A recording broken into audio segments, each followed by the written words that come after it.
Salut tout le monde, on est au SAM 68 aujourd'hui, il est 7h30 du matin. On en est la HP RS4, on a reçu le pignon de chez Projo High-Tech. On a l'RR 21, donc on a changé le pare-choc avant par un pare-choc Hongnor. On a la Serpent qui a reçu la spool au centre. On n'a pas touché les huiles avant-arrière. La Witech par contre, on a changé les huiles avant, ça c'est dans la vidéo. Et là on va passer sur l'Hyperstar et on va tester aujourd'hui ces Tovo Tears. Sur les jantes méthode avec un demi-offset en 17. Les pneus sont pas forcément géniaux. On les avait déjà essayé des gommes similaires sur ça y est, j'ai oublié la marque Ropex. On n'était pas content du tout, s'use très vite. Par contre, c'était pas en profil SC, donc taille basse dedans, taille haute dehors. Ce genre de pneu, justement, là, voilà. 7h30 du matin, c'est humide. Ça devrait être passé pas mal et on a mis des mousses dedans de Buggy Sismic rouge.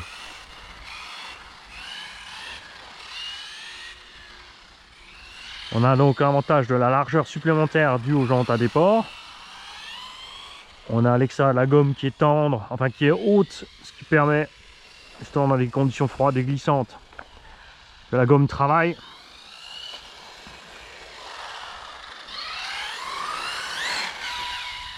On est en 4S.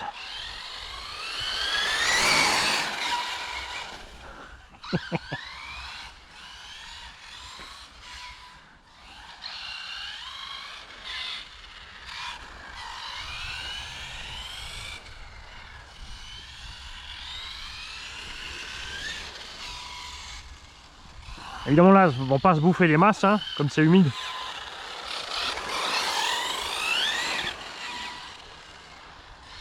C'est le but. S'il fait beau et chaud, c'est sûr ces pneus vont crever très vite parce qu'ils sont tendres. Et surtout qu'à un moment, tu vas avoir trop de grippe, enfin la gomme va être trop tendre et ça va baigner sur le côté, tu vas te renverser. Encore que peut-être avec la largeur supplémentaire, ça pourrait bien se passer. On verra ça si à un moment la piste est sèche.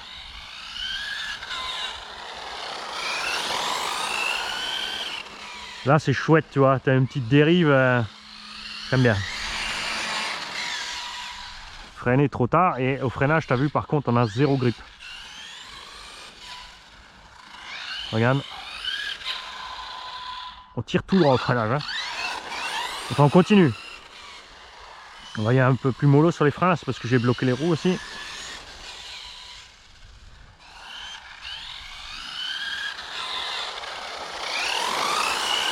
La tenue en route, en virage est sympa quand même. Hein. Trop tard, trop tard, trop tard, t'es pas en GT.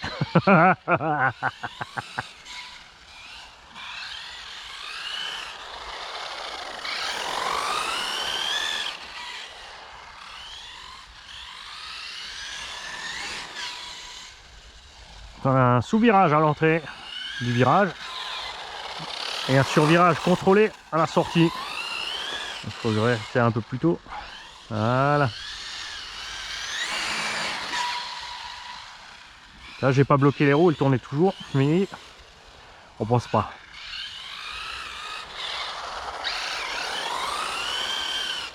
Je rappelle, ces pneus sont disponibles en Exa de 12, de 14 et de 17 en demi-offset, mais c'est les méthodes identiques au Proline et autres, point de vue construction. Donc l'Exa de 17, 0 offset, Proline va dessus, et ensuite je sais pas si Proline fait du 0 offset aussi en 12 et en 14 ou pas.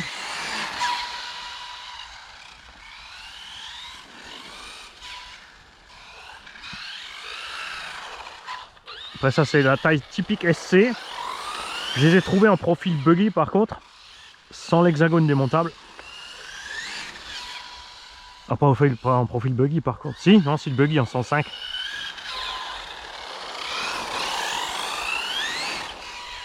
Par contre, là-bas, on aura des belles jambes du coup, mais les pneus, je pense que ça sera toujours pas terrible niveau grippe. Hein. Mais on va tester. On va tester. J'en ai commandé.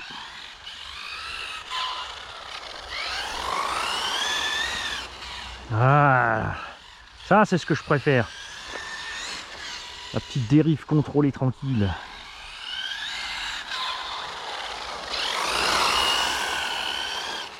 La saison manie arrive, l'automne-hiver, rallye style.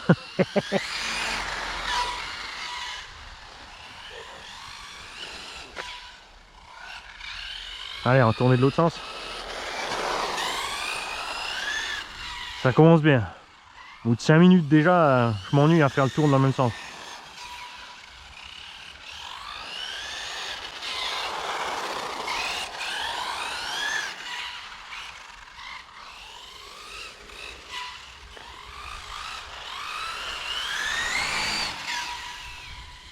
Prends le temps de prendre des repères de freinage, Manu.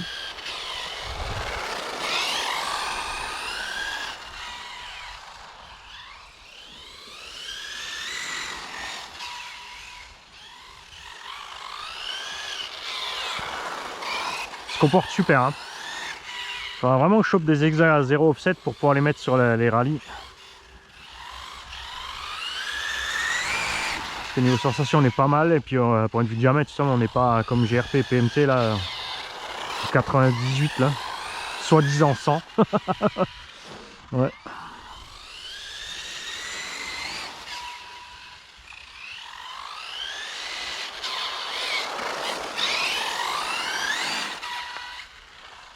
Les mousses, c'est pas les sismiques, je crois que c'est des AK.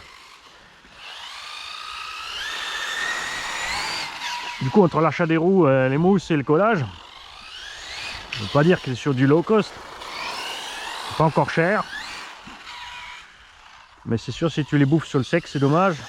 Par contre, là, sur une piste humide, c'est vraiment pas mal. Ça se passe quoi niveau usure là?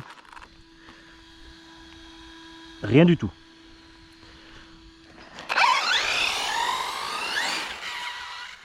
Donc on est bien.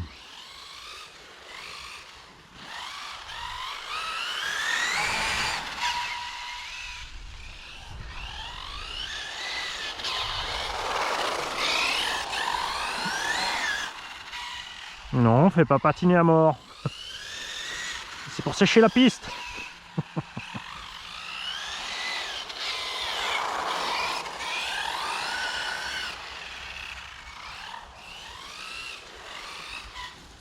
Ça c'était vilain, Mani.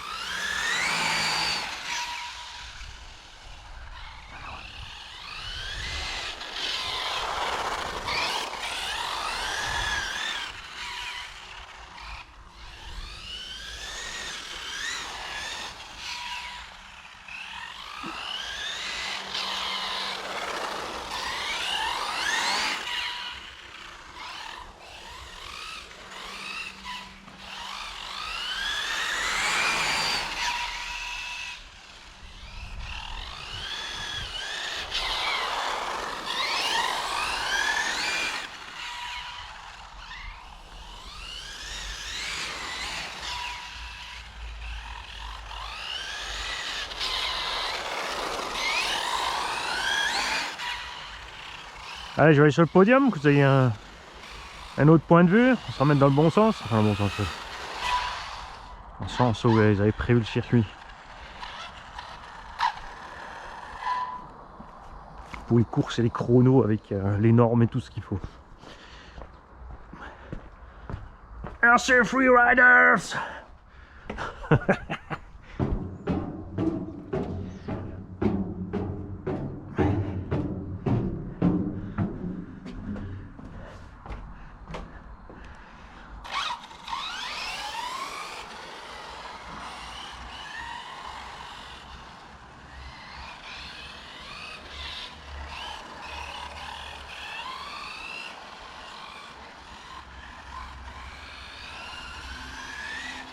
T'as remarqué quand je suis en bas, j'ai pas de souci de trajectoire au fond là-bas. Peut-être parce que justement on voit moins bien la piste. On fait plus gaffe enfin on fait gaffe autrement à la trajectoire. Et là, comme on voit mieux la piste, on essaie de prendre les virages trop courts.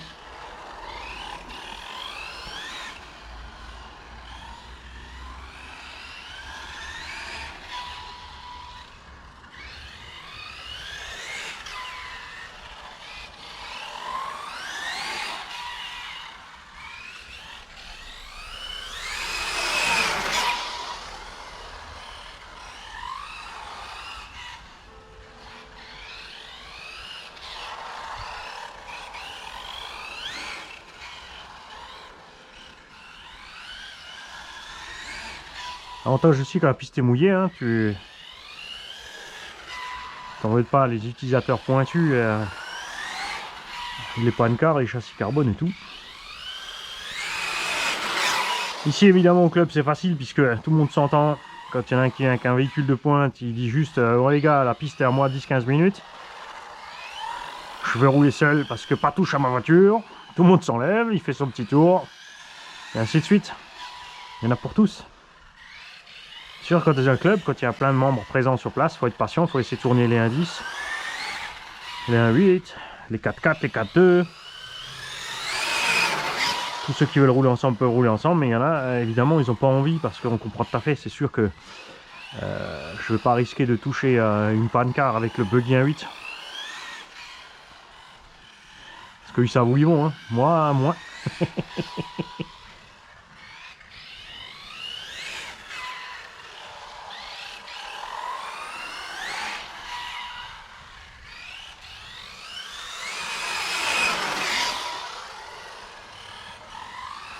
J'ai l'impression que j'attaque beaucoup moins là-haut.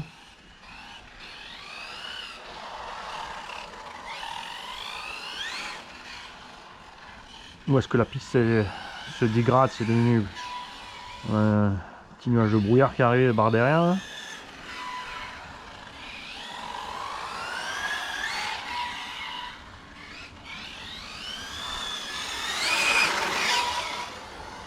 Est-ce que le centre c'est vraiment trempé là-bas?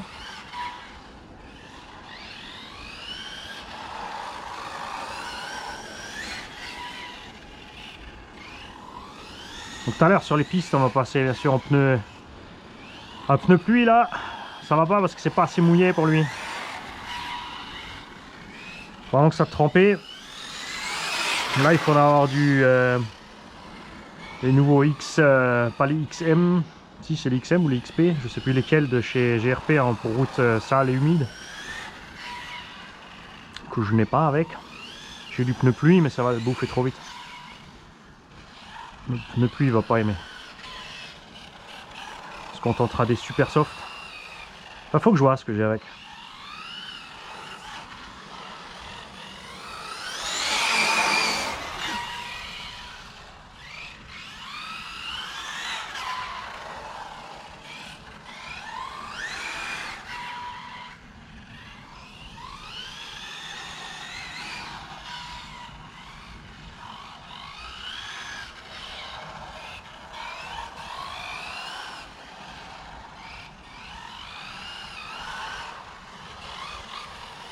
Ouais, ça devient glissant.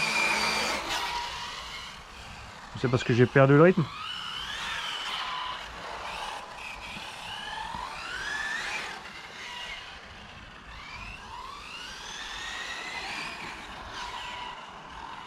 Un petit peu, j'ai le droit quand même d'essayer de passer la brosse.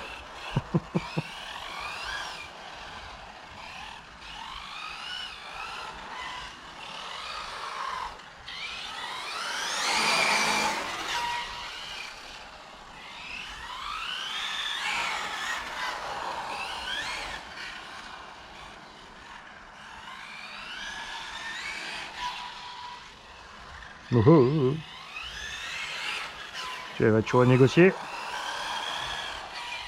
Ou c'est l'inverse, est-ce qu'on n'a plus assez de flotte pour que du coup ces pneus commencent à perdre du grip? C'est pas comme ça avant, si.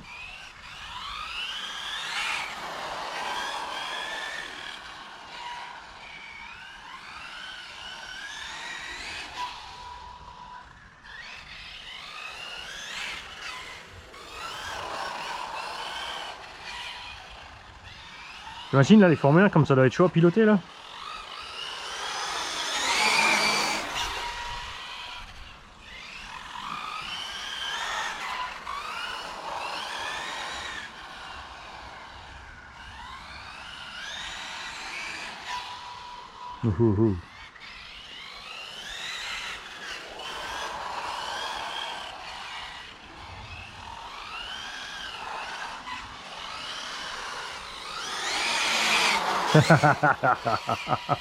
Ah, une fois que tu l'as perdu le grip, tu l'as plus.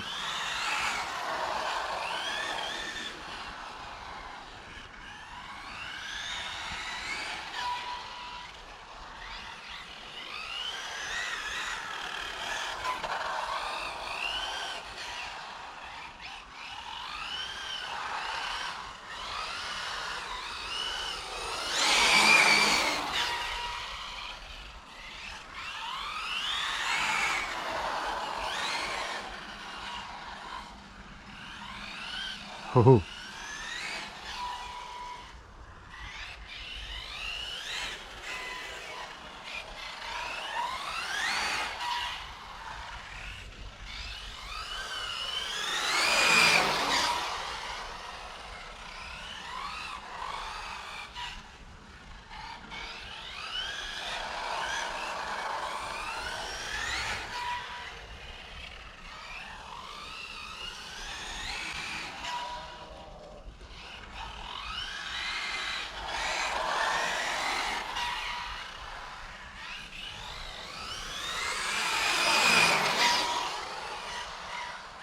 Alors, toujours le Toro 2400 kW 6 pôles dessus. Pignon de 15 ou 16, je crois. On lui a collé une 7700 HP. On va taquiner un peu ce moteur. Pour voir justement ce qui se passe niveau chauffe là. On n'a pas de soleil, on a quand même 20 degrés.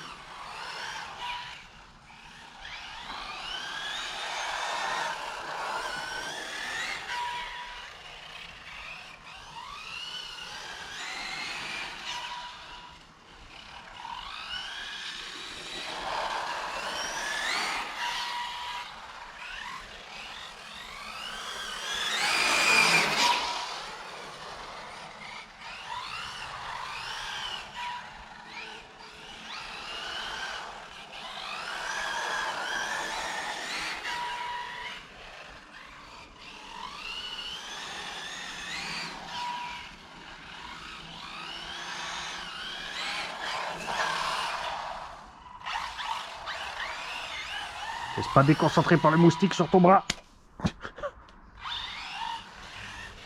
Imagine en cours ça les mecs, ils se laissent piquer. Hein. Pas le choix.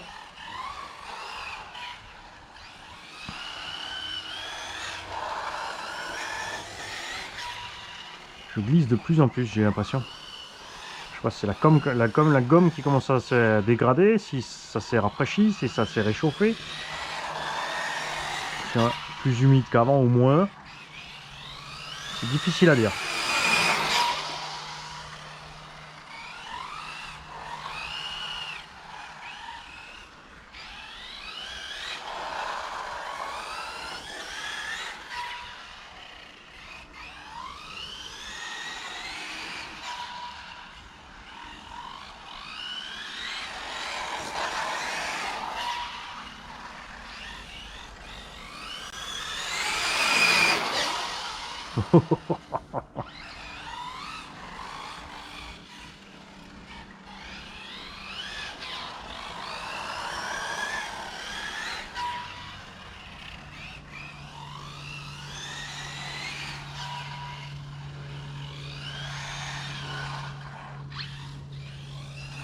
Alors on va faire ça, on va tremper les pneus pour voir.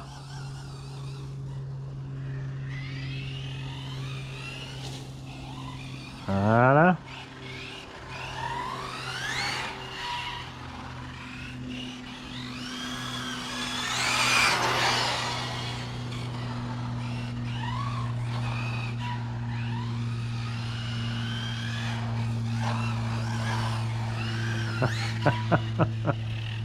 C'est pas mieux. Donc ça veut dire que c'est l'inverse, que l'humidité a grimpé un petit peu là. Donc il fait lourd.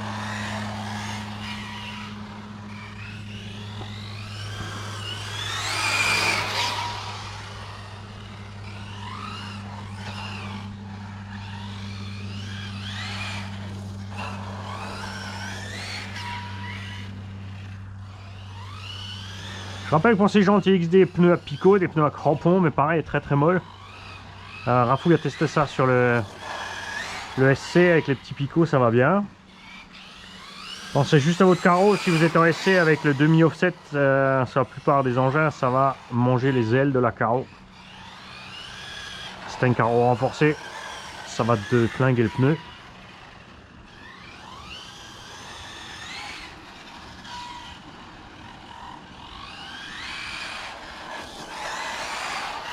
Arrête de tricher, Mani.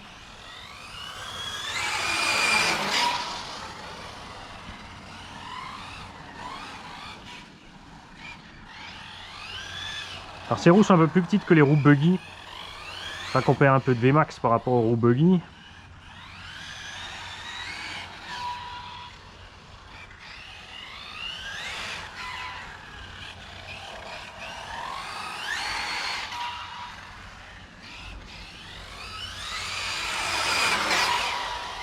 Moi j'ai vraiment envie que les constructeurs fassent des roues GT la taille des roues buggy. Et souvenez-vous les roues qu'on avait sur les anciens buggy 1.8 des années 80, bien larges là.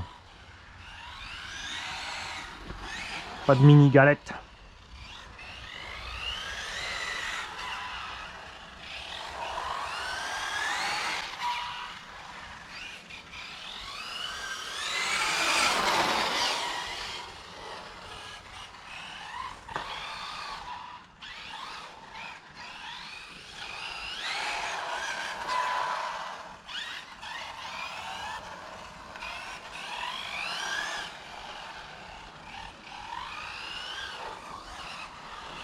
Non, non, non, arrête Mani.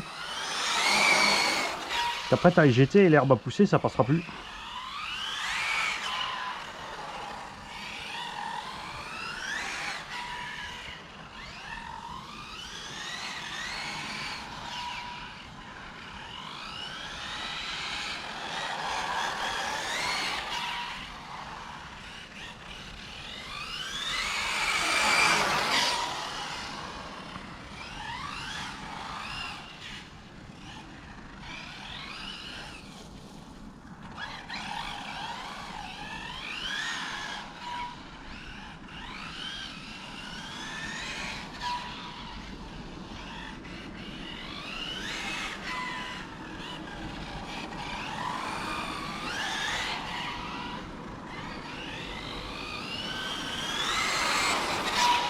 Ah, on arrive en coupure.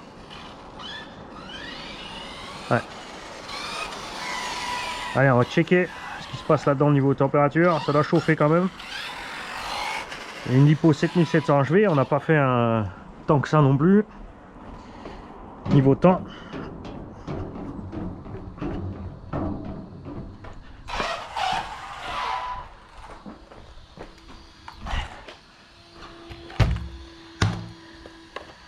Elle est belle cette carreau briseur RC1. Ah. N'oubliez pas de précommander vos châssis Sledge 70-75 T6 avec les pliures et anodisation et durci et tout ce qu'il faut. Ah, ça chauffe, ouais.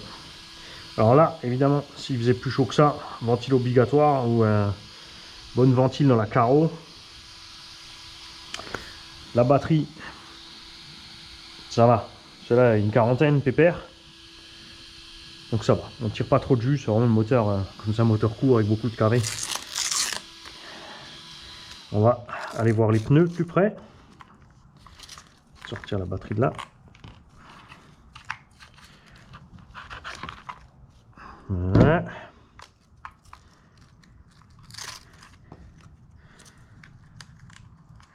On va se mettre un peu plus à la lumière peut-être.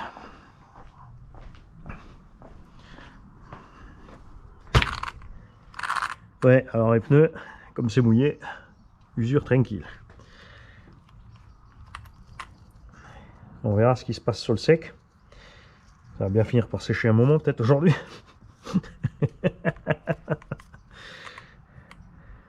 Diff centrale, quoi, 30-35, tranquille. Vario, ah aussi, tu vois, les ailettes en alu, tu commences à enlever les doigts. Mais en buggy, on est bien méga fermé, c'est sûr. Les roues touchent nulle part parce qu'elles ont le gros déport. Elles sont pas allées se bouffer sur les moyeux, même si c'est un peu juste niveau taille. Noix et cardon, ben, c'est du haut bas haut, hein, je m'inquiète pas, ça bouge pas. On est cool. Bon, là on a un setup qui va mieux sur cet engin, sur un circuit. Là ça irait bien justement sur les autoroutes à moquette ou autres. Où ici tu vois on est très ferme. Sur les suspects, vous avez vu au Val d'Argent, on était bien plus à l'aise avec le VS2 qui est beaucoup plus souple. Et comme j'ai deux buggy, forcément, j'ai fait deux réglages différents pour profiter un peu différemment de chacun.